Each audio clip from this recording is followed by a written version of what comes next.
Hello guys, Kuya Kurt Gel Blaster here. So ngayon lang ulit tayo nakapag-upload ulit.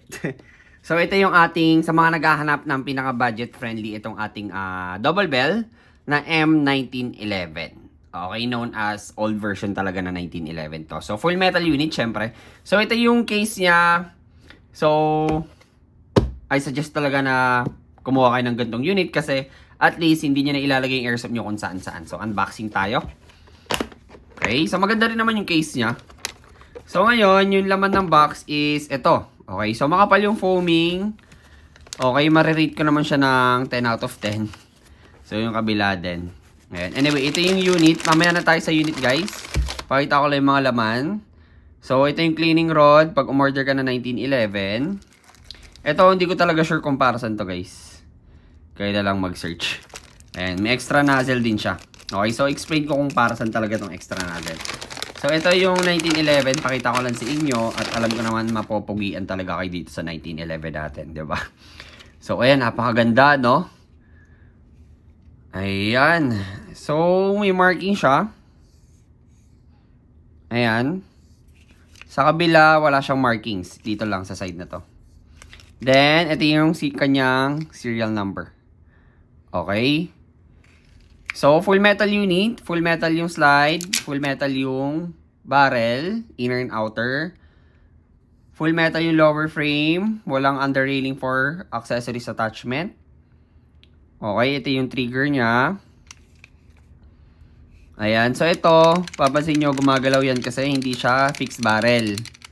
Okay, lahat ng hindi fixed barrel, gumagalaw po talaga yan. Baka magtaka kasi kayo o magtanong kayo eh. So, ito, yung purpose pala nito extra nozzle, dito po yan pinapalitan. So, pag na-disgrasya tong nozzle nyo dito na stock, pwede nyo naman palitan. Madali lang naman palitan yan. Okay? So, sa sights naman, nga pala, ito yung kanyang slide stopper. Ayan. So, responsive din naman. Sarap ikasaw. Diba?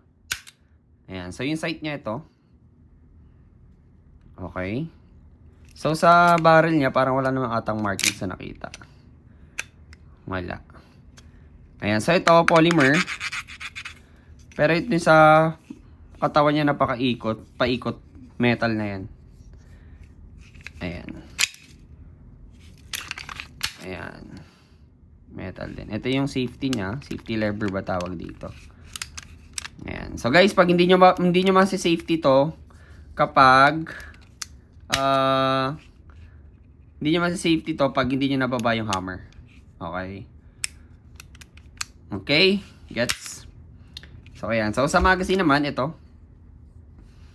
So, ayan. Single stock pagdating dito. Wait lang, ang sigas ah. Ayan. Single stock pagdating dito. Then, siguro mga dalawang stock, double stock lang dito. Single stock lang to sa 1911 natin. Full metal unit din. Ayan. Inlet valve dito syempre. Higpitan. Pag maluwag syempre. Ayan yung 1911 natin. So meron naman to sa Google Drive natin. Pag nakafollow kayo sa Facebook page natin.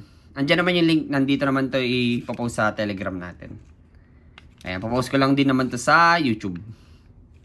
Yung unboxing. Ayan. So thank you so much guys. 1911 natin. Double bell.